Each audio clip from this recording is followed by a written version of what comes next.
All right, number 29. So I chose 29 out of the graphs because it's a little bit strange. So I just wanted to walk through this one with you guys. If there's another one that you need, please just shoot me an email and I can record another video or just hop on Google Meet with you.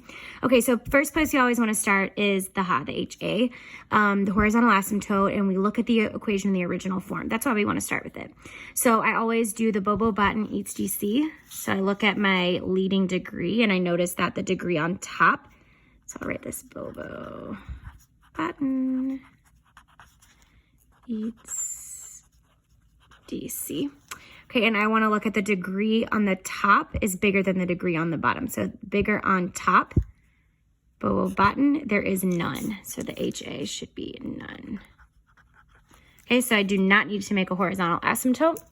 Now I'm going to move on to the next part, okay? So now in order to figure out, the only other thing I could use this information for would be the x-intercept because I could sub in a 0 for y, but I'm really going to need to get it in factored form to solve anyway, so let's just go ahead and simplify it. So once you're done with the HA, go ahead and factor this down.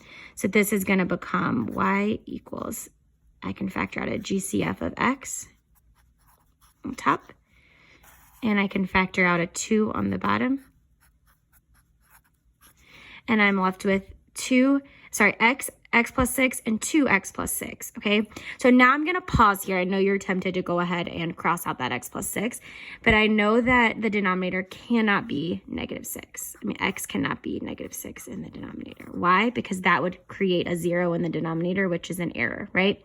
So I know I have some form of discontinuity. Now, I had several questions on the last Google form that was like, could I have a whole and an asymptote? Nope, it is either a whole or an asymptote. I could have two different things. I could have one whole and one asymptote, but this -6 cannot be both. It's either a whole or an asymptote. So I'm going to say that again. I could have one of each, but that would require two things to be undefined in the denominator. So I'd have to have an x squared, right? Notice how I only have one x. I'm only going to have one thing that's undefined for this one. So this one thing is either a whole or an asymptote. It's not both.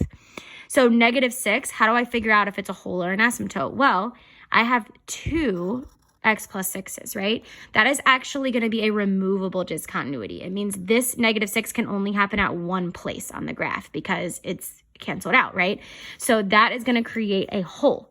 So at -6 in the x, I have a whole. But I know that a whole requires an actual point, right? An x and a y.